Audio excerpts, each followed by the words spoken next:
Listen closely, for the soil remembers every insult, and the sun is a silent witness to every boast. This is the legend of the village of Alauzo, where the fastest way to travel was not on four wheels, but on two bare feet running across the rich earth. In Alauzo, the very air smelled of patience and yam steaks, and the greatest wealth was measured by the depth of your roots. Our story begins with Papa Emeka, a man whose hands were carved from honest labor, whose wisdom was as deep as the village well. Papa Emeka was a farmer, a traditionalist who walked with the rooster and spoke softly to the seeds he planted. His pride was his firstborn son, Chike, whose name meant power of God. But Chike did not believe in the power of the soil. He believed in the power of the city, the power of quick money, and the power of contempt for his father's way of life. This contempt was a sharp, tiny stone, and Papa Emeka carried it in his heart, where it grew heavier each harvest season. The old man knew that a storm was coming, but the warning would not come from the clouds. It would come from the hollow sound of his son's laughter. Chike had fled the farm life 10 years prior, convinced that digging in the dirt was a curse reserved for the uneducated. He was smart, quick-witted, and ruthless. He moved to the capital city, plunged into the frantic world of import and export, and within a decade built a towering, fragile empire made of debt and dazzling displays.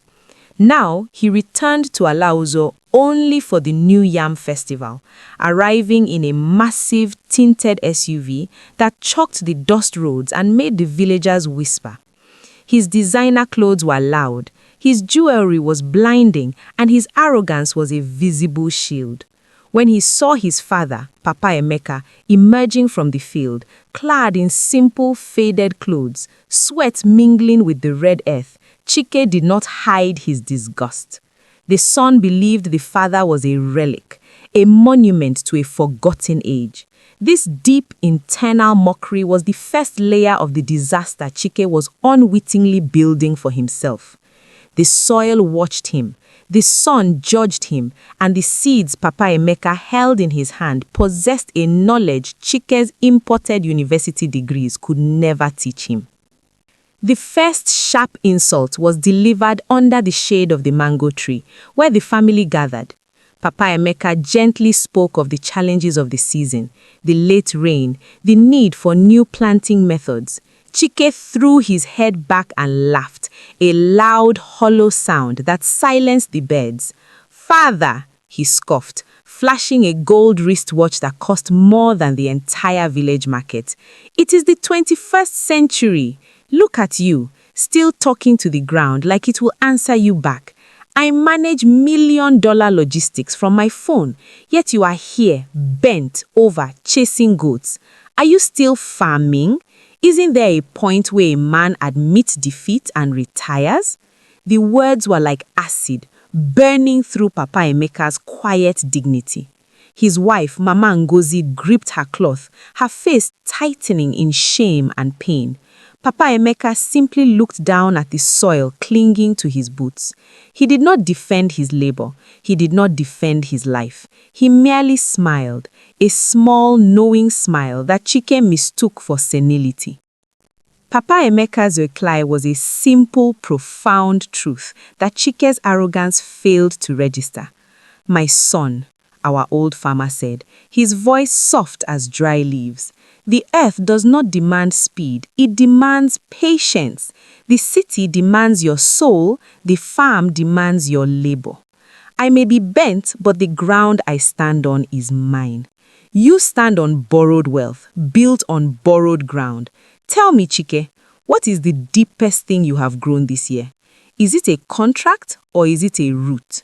Chike scoffed again, dismissing the riddle as old man nonsense. He bragged about his new apartment, his overseas contacts, his ability to manipulate the stock market. He spoke only of consumption, of taking, of expanding the circumference of his ego. He never once spoke of creation, of nurturing, of giving back. This was the second layer of the disaster. The son had forgotten the fundamental law of the universe, that everything that rises must first be grounded. He left the next morning, leaving behind a generous envelope of cash, a gesture that was more insulting than helpful. For the next 6 months, the contrast between the two lives sharpened into a painful point. Papa Emeka returned to his fields. He taught his younger children how to read the clouds, how to mix ash for fertilizer, and how to speak softly to the seeds so they knew they were loved. His farm was his sanctuary, his science, his legacy. Meanwhile, Chike's empire in the city roared with superficial success. He bought a second car, flew first class, and expanded his risk portfolio, driven by the need to prove his father wrong. He was obsessed with speed, with acquisition, with the constant need to outrun the crippling debt that was the dark, invisible root of his dazzling wealth. Chike called home only to mock, asking, "Father, have the yams paid for your new roof?" His voice was laced with triumphant pity.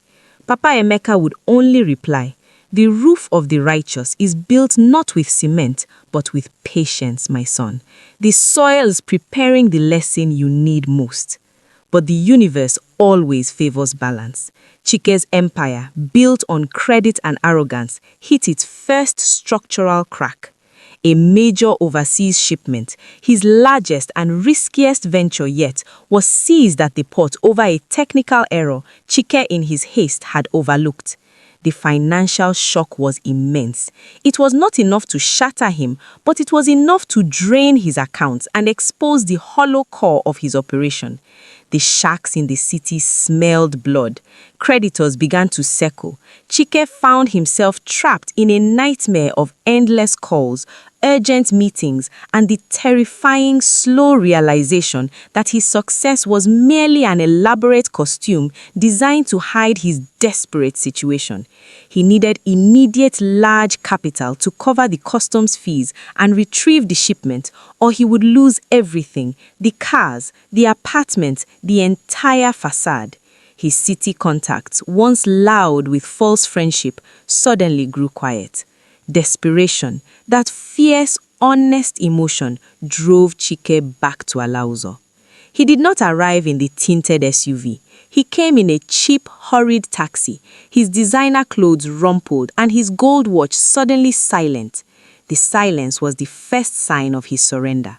He found Papa Emeka exactly where he expected, bent over his yam mounds, his hands covered in dark, rich earth.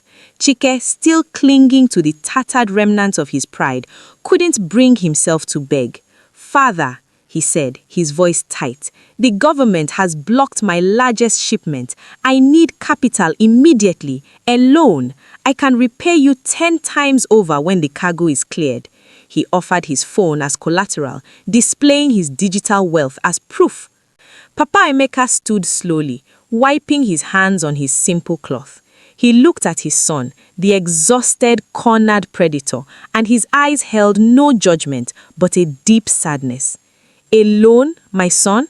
Papa Emeka asked, gesturing across the expansive field where the yams were just beginning to stake their claim. "My bank is the earth. All my wealth is tied up in the waiting. It is not liquid, it is rooted. How can the earth give you cash today? I have told you, the soil demands patience."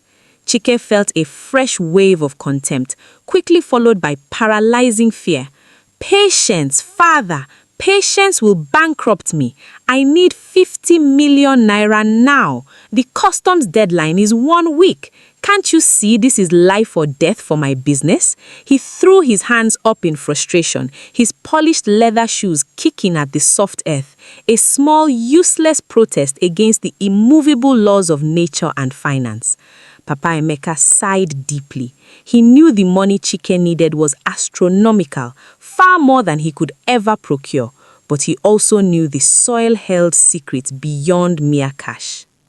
Papa Emeka agreed to the impossible request, but with a condition rooted in ancient wisdom.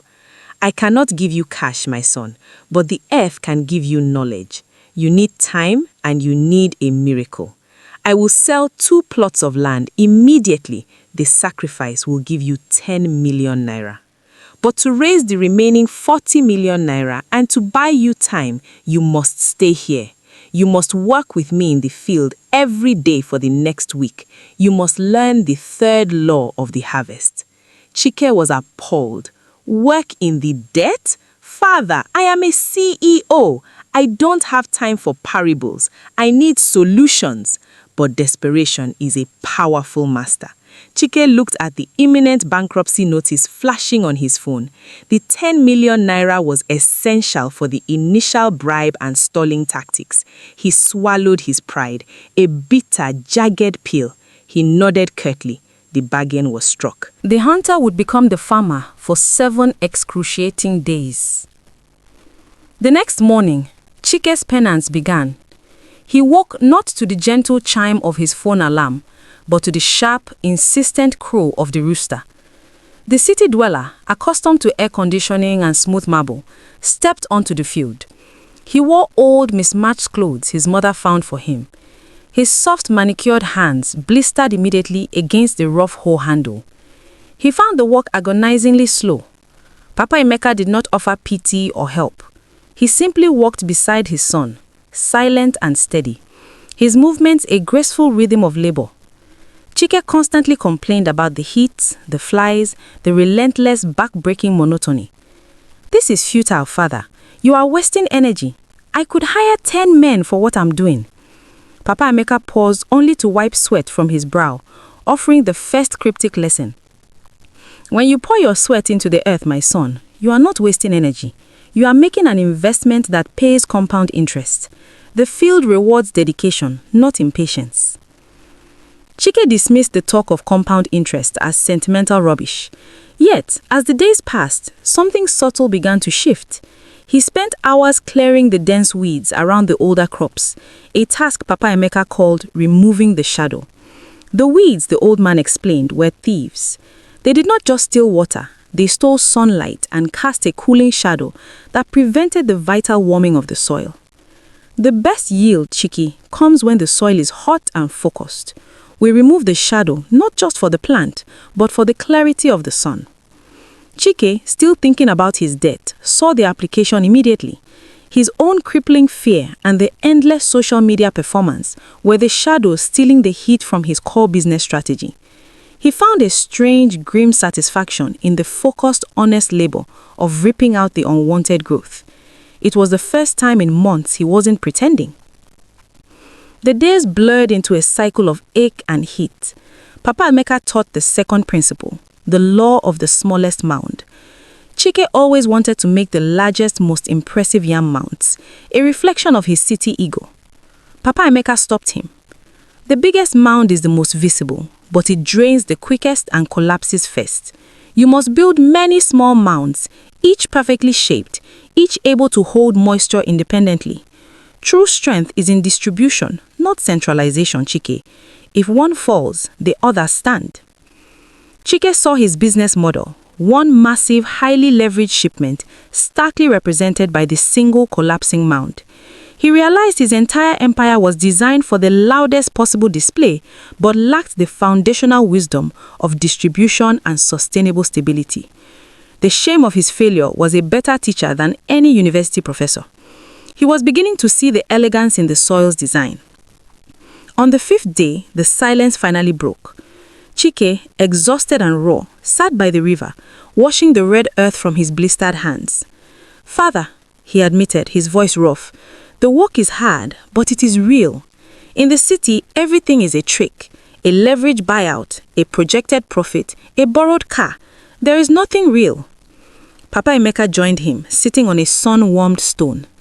"That is the deceit of speed, my son. It allows you to skip the crucial, painful step of creation. But the earth keeps the books honestly. It gives you back exactly the level of truth you put into it. Then Papa Emeka brought out the third and final lesson, the one Chike desperately needed to understand, the third law of the harvest, the law of unwavering commitment. The moment a farmer plants a seed, Papa Emeka explained, tracing lines in the sand, he commits the entire future of his family to that single act. He does not plant today and dig it up tomorrow to check if it's growing. He does not listen to the jeers of the dry season. He trusts the potential he placed in the ground, even when there is no visible proof of life. He commits to the growth process, which is unseen and therefore the most vital. Your failure, Chike, was not in the container shipment. Your failure was that you never committed to the process. You only committed to the immediate result. You planted for pride, not for life. Chike absorbed the truth like dry sand absorbing rain. His entire life was about leveraging the present for an immediate impressive future. He had never trusted the quiet, unseen process of growth. The next morning, the 6th day, the chief of Ife-Oluwa himself arrived. He came not to offer assistance, but to deliver a harsh legal truth. Obi, the chief of Ife-Oluwa, he announced, his voice formal and stern. I bring a summons from the customs authority. Your creditors have initiated forfeiture proceedings. They know about the 10 million naira bribe you sent. They are giving you 24 hours to produce the remaining 40 million naira, or all your assets, the cars, the apartment, the company, will be seized. Chike's world tilted. The customs deadline had arrived, faster and more brutally than expected. His father's sacrifice of 10 million naira had only bought him 7 days of humiliation, and now the reckoning had hit. He was still 40 million naira short. He looked at his father, who stood completely still, his face serene. The father knew the son was now facing the impossible balance sheet of his life. Chike collapsed onto the porch steps, clutching the summons, the legal jargon blinding him. He was ruined. The humiliation was absolute. He looked at his father, expecting a final damning look of "I told you so." Instead, Papa Emeka merely gestured back toward the field, where the younger siblings were already planting the late-season crops. Go and finish your day, the old man said gently. The earth does not care about summonses. It only cares about work. We have 1 more day left in our agreement. Go and honor the commitment. Chike, stripped of all options, obeyed. It was absurd, walking in the dirt while his city life was being legally dismantled. But the rhythm of the soil, once agonizing, now provided a strange grounding comfort. He went back to the field, driven not by hope, but by the necessity of finishing the work he had committed to. The final day of his labor was spent clearing the last remaining bushland, where the hardest, oldest roots lay hidden. Papa Emeka called this task preparing the foundation. He insisted Chike must pull out every old stubborn root, no matter how deep, so the new seeds could start clean. Chike was digging furiously, his anger channeled into the physical labor, when his hoe struck something metallic deep beneath the soil. He dropped the tool, kneeling to investigate. His fingers brushed against something cold, hard, and perfectly smooth. He pulled it free from the soil. It was not a rock. It was a small, heavy, cylindrical container, intricately carved with symbols he did not recognize. Chike stared at the container. It was ancient, clearly not made of modern metal, sealed tightly by time and earth. Papa Emeka walked over, his eyes wide with recognition. "Where did you find that, Chike?" the old man asked, his voice suddenly tight with suppressed emotion. "I found it in the bushland, father. What is it?" Papa Emeka explained the legend of the land, that the oldest, toughest roots protected the secrets of the first settlers, the true elders of Alauzo. The container was a time capsule, placed there generations ago by the village ancestors, meant to remain hidden until the land was truly troubled and the original wisdom needed to be rediscovered. A wave of unexpected suspense washed over Chike. They rushed the container back to the compound. Mama Ngozi and the younger children gathered, their faces etched with nervous excitement. Papa Emeka, with trembling hands, used a small, carefully chosen chisel to pry open the heavy seal. The metal groaned, and a rush of cool, ancient air escaped. Inside, nestled in dried leaves, were not gold or jewels, but 2 things: First, a tightly rolled, brittle scroll written in a forgotten dialect, and second, a small, worn leather pouch that felt surprisingly heavy. They ignored the scroll, that was for the elders, and quickly opened the pouch. Inside were 50 small, gleaming gold coins, thick and heavy, stamped with the sign of the sun. Chike gasped, his breath catching in his throat. He recognized the metal instantly. He seized the pouch, his eyes wide with the fever of the city. He didn't count them immediately. He ran to the kitchen scale.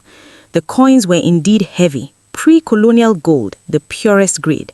He calculated quickly, his financial mind snapping back into ruthless action. The weight of the gold was staggering. It was far, far more than 50 million naira. It was enough to cover his entire debt, clear the shipment, and stabilize his business for years. The impossible balance sheet had been balanced by the very ground he had spent the week mocking. The irony was a punch to the gut. The answer to his city problem had been found not in a leveraged buyout or a hostile takeover, but in the stubborn roots of the earth he was forced to dig. "Father, we are saved!" Chike roared, his voice thick with relief and a strange, desperate gratitude. He was weeping now, clutching the pouch, tears for his lost empire, not for his father's wisdom. "The earth did answer you. This is the miracle. I must go now. I must take this to the city immediately to stop the seizure." Papa Leka, however, remained calm. He gently placed his hand over the gold pouch. "Wait, my son. The gold is only half the lesson. The ancestors did not bury money for the sake of money.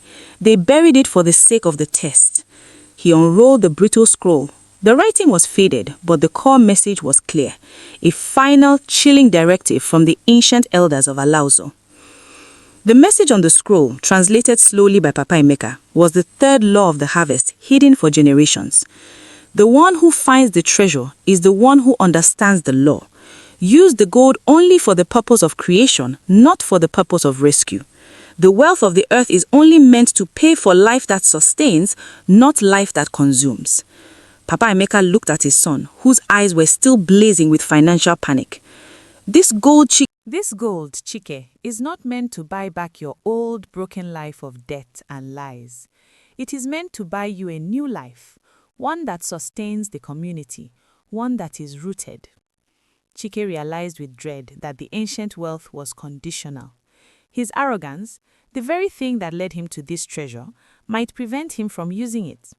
"Father, I don't understand," Chike pleaded, pulling the pouch closer. "My business is life. I employ hundreds of people. If I lose the shipment, those lives are ruined. The gold must save my business. It must." Papa Emeka simply shook his head, a gesture of profound disappointment. "Your business, Chike, was built on the quicksand of consumption and pride. It cannot sustain you. It is a debt that consumes. The ancestors knew this. They planted this gold to buy back the soul of the one who found it." He delivered the final, devastating ultimatum, the true meaning of the third law. The gold must be used to start a clean business, rooted in creation and truth. If you use one kobo of it to settle your debts, to rescue your cheating life, the ancestors promise that next harvest season, the earth itself will reclaim your life in repayment for your greed. Chike stood paralyzed.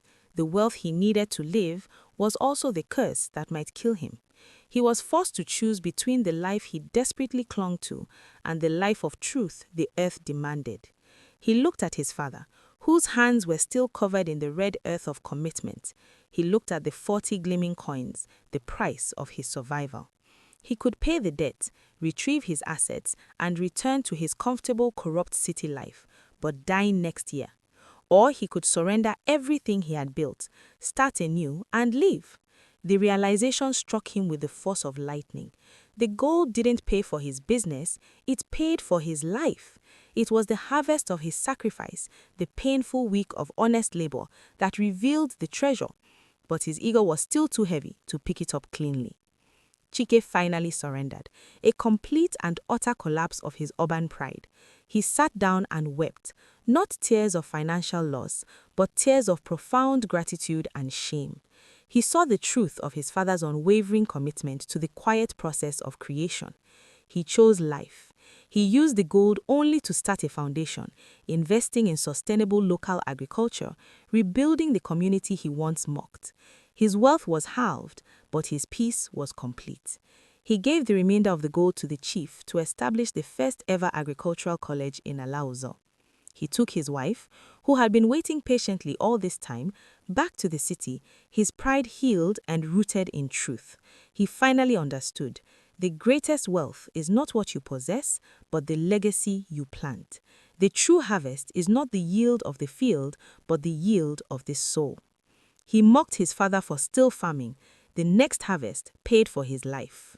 Chike's transformation was startling, a molecular change engineered by humility. He stayed in Alauzo for an entire month, not as a desperate debtor, but as a humbled student. He spent his days with Papa Emeka, learning the rhythm of the seasons and the patience required for creation. He learned that the true purpose of a balance sheet is not to count profit, but to measure sustainability, the relationship between output and the health of the soil. He meticulously sorted the gold coins. He used the necessary portion to fund the Alauzo Agricultural Foundation, dedicated to teaching modern, sustainable farming techniques, a clean investment into the future of the community he once disdained. His sacrifice was public, the ultimate contradiction to his former flashy city life. He began to see the dignity in his father's bent back, a dignity far heavier than his own imported suit. The soil was slowly replacing the concrete in his soul. Papa Emeka watched his son with a quiet, deep satisfaction. The old man knew that the real treasure was not the ancient gold, but the wisdom it forced Chike to embrace. The father did not preach, he merely pointed. He pointed to the young men Chike's foundation employed, who were now tilling their own small plots. He pointed to the steady, reliable returns that came from low-risk, high-commitment farming, the compound interest he had spoken of. Chike's remaining 40 million naira, the price of his salvation, was held in a trust, waiting to fund the sustainable business that was yet to be born. The son's old life was officially liquidated. The creditors took the cars and the apartment, a necessary surgical removal of the tumor of his pride. He was free, but terrifyingly unburdened, standing on the earth with only the knowledge and the conditional wealth of the ancestors. He felt a sharp pang of fear, but it was a fear rooted in respect, not greed. Chike knew he could not return to the city immediately. He needed a business that honored the law of the ancestors, creation, not consumption. He spent weeks examining the needs of the community, applying his formidable logistics mind not to maximizing imports, but to optimizing local output. He saw that the local farmers lacked the infrastructure to transport their perishable goods to the distant cities without massive spoilage. The solution struck him while watching his mother, Mama Ngozi, sun-drying pepper. He would establish a cold chain logistics cooperative. This business would be rooted in serving the community, reducing waste, and ensuring the local harvest, not his risky imports, paid the highest dividends. This was the clean foundation the ancient gold was designed to fund. Chike felt a thrill, a pure joy in creation that was entirely new and real, unlike the hollow excitement of the stock market. The Alauzo Cold Chain Logistics Cooperative was born. Chike used the ancestors' gold to buy 2 modest custom-built refrigeration vans, purchasing them locally and ensuring the local mechanics were trained for maintenance.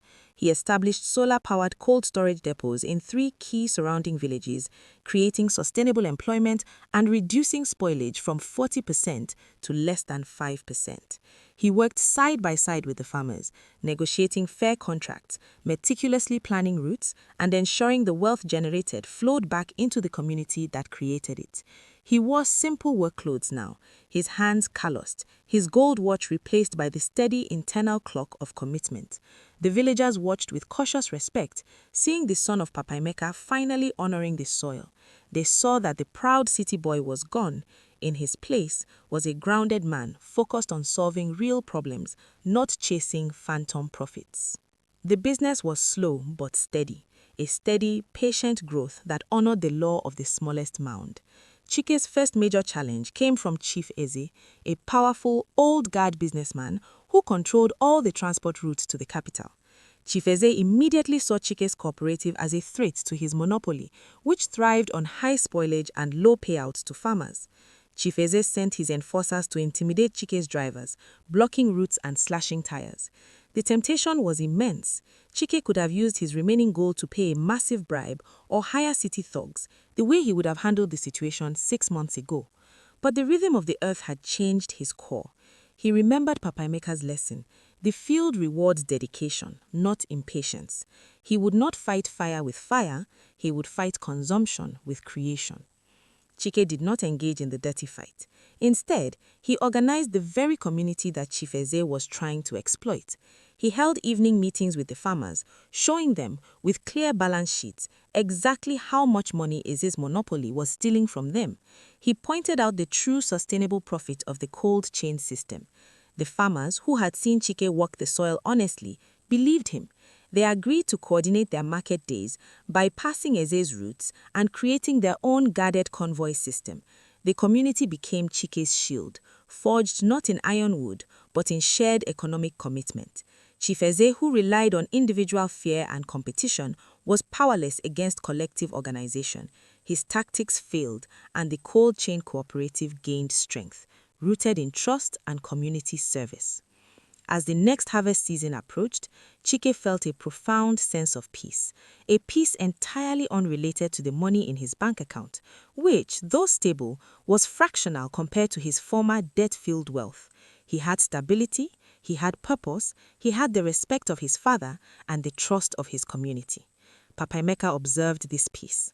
The old man knew that the time had come for the final unspoken lesson. One morning, Papa Emeka handed Chike a small dried yam tendril, twisted and dry. "This is the sacrifice, my son, the physical manifestation of your old life. Take it and plant it with the new seeds. Plant it deep where the soil is hardest, where the old roots lay." Chike understood. He was to acknowledge the death of his old consuming self and plant that memory into the foundation of his new life. The act was ceremonial, vital, and deeply symbolic of his journey. Chike walked to the field where he had found the gold container, the ground where he had begun preparing the foundation. He dug a deep, narrow hole. He placed the dried yam tendril, the symbol of his old life, his arrogance and his debt, into the hard earth. He covered it gently. As he walked away, he looked back at the field. The entire land was vibrating with unseen life. The yams were swelling beneath the small mounds. The late-season crops were climbing their stakes. He had witnessed the law of unwavering commitment realized. The unseen process of growth was now fully visible. He felt a swell of gratitude for the very earth he had once mocked, the earth that broke him and then rebuilt him. He returned to home to Papa Emeka, his hands clean of all debt, financial and spiritual. The day the harvest officially began was a festival not of boasting but of thanksgiving. Chike's cold chain cooperative ensured the haul reached the city market efficiently, reducing waste and maximizing returns for every farmer in Alauza. The village flourished. Chike's own personal yield, grown from the small mounds he personally tended, was modest but perfect, a quiet, satisfying reward for his dedicated labor. But the universe had a final, astonishing reward for the man who had abandoned his greed. A team of geologists surveying the region for a state-funded agricultural project arrived in Alauzo, drawn by the unique mineral composition of the soil around the Central Valley. The geologists were specialists in rare earth metals, materials essential for global technology and industry. They focused their deep scanning equipment on the area where Chike had found the ancient container, the hardest, oldest bushland of Papa Emeka's farm. The results were shocking. The core rock beneath that specific plot was unusually rich in a highly sought-after, rare earth oxide. The value was astronomical. The government immediately offered Papa Emeka a long-term, highly lucrative lease for the small plot of bushland Chike had worked. The total compensation package for a small plot of useless land was nearly 100 times the value of the gold coins Chike had found. The price was not just high, it was unimaginable. The geologists confirmed that the rare earth element was responsible for the incredible fertility of the surrounding Alauzo soil, explaining why Papa Emeka's ancestors had guarded the land for generations and why they had placed the container near its source. The wealth was not in the topsoil. It was in the rock that nurtured the roots. Papa Emeka, stunned but serene, looked at the contract. Chike, his financial mind reeling, did the calculations. His life was not just saved, it was elevated beyond his wildest city dreams. The final devastating irony was complete. The portion of land Chike had mocked, the bushland that required the most grueling foundational work, was the true permanent source of wealth. The land Chike had been forced to clear was the land that would now sustain his entire life and the lives of the entire community. Papa Emeka, now a suddenly wealthy landholder, did not spend the money on cars or city apartments. He used the immense wealth generated by the government lease to immediately invest in the entire Alauzo community, building a state-of-the-art agricultural research center and a community bank dedicated to farmer loans. He ensured the benefits of the elemental discovery flowed back into the very soil that created it. He named the entire project the Third Harvest Foundation. Chike, who had proven his commitment to creation through the Cold Chain Cooperative, became the foundation's chief executive, merging his small sustainable business with the larger permanent framework. The son was finally working not for consumption but for legacy, guided by his father's quiet wisdom. The old man and his son walked the field together one quiet evening, the setting sun casting long shadows. Papa Emeka stopped at the small patch of ground where Chike had planted the dry yam tendril. "Your original shipment, Chike," Papa Emeka said softly. "The one that was seized and ruined. It would have brought you temporary profit, but it would have killed the roots of your soul. The customs blockade and the debt were not curses. They were surgical interventions ordered by the earth to save your life. They forced you to dig out the greed and pride that covered the true treasure." Chike nodded, his heart full. He understood that the greatest gift his father ever gave him was not the gold, but the week of hard labor that taught him the language of the soil. The land only yields its deepest secrets to the hands that commit to cleaning its foundation. Chike looked at the now fertile fields, the thriving community, and his own calloused hands. He realized that every minute spent mocking his father, every hour spent chasing phantom city wealth was wasted energy. The only minutes that truly counted were the 7 days he spent in the mud, preparing his own foundation for the truth. He looked at Papa Emeka, whose back was still slightly bent, but whose spirit was utterly straight. He finally saw his father not as a relic, but as the living embodiment of the third law of the harvest. He saw that the true meaning of the ancient gold was not in its exchange rate, but in its ability to enforce the wisdom of sustained creation. Chike was rooted now, permanently anchored by a wealth that could not be liquidated or seized because its true value lay in the lives it sustained. Chike stood tall on the edge of the rich soil. He now commanded an empire built not on debt and deceit, but on the unshakable foundation of the earth. He finally understood the full devastating weight of the truth. He had mocked his father for still farming, for being too slow, too traditional. But the irony was perfect. The next harvest, the one that grew from the roots he was forced to dig, was the one that delivered the immense permanent wealth necessary to pay for his life, the life he deserved, free from the consumption of his ego. The greatest wealth in the world is the peace that comes from commitment. Go well and remember, the earth keeps the best treasures for those who respect the process more than the prize.